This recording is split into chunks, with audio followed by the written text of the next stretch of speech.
ख़वातीन के लिए भी कोई ऐसी सहूलत ढूंढें जो अपने बच्चों का पेट पालने के लिए झाड़ू लेकर सड़क पर आ रही हैं।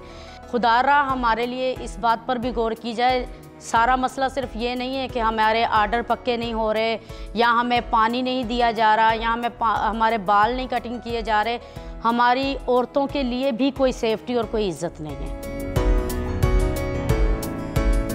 ज़्यादातर जो रिलीजियस माइनॉरिटीज़ हैं उनको उनके साथ कई तरह के इम्तियाजी सलूक हैं, लेकिन एक इम्तियाजी सलूक का तरीका ये भी है कि उनको इस तरह के नीचे या कम पैसे वाले और वो जो पेशे हकारत अमेज़ समझे जाते हैं उनमें धकेला जाता है। माशरा ये समझता है कि ये पैदा ही इसी गंदे काम के लिए हुए हैं।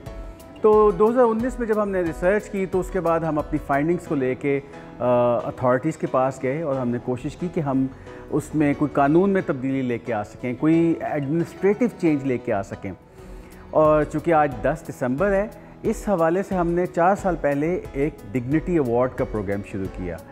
मकसद ये था कि जो लोग सैनिटेशन का काम करते हैं उनके लिए कोई तमगा नहीं होता, उनके लिए कोई बड़ा एजाज़ नहीं होता।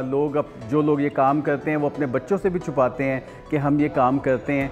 तो हमने सोचा कि हम उन्हें इज़्ज़त देने के लिए, उनकी हौसला अफजाई करने के लिए इसको शुरू करें।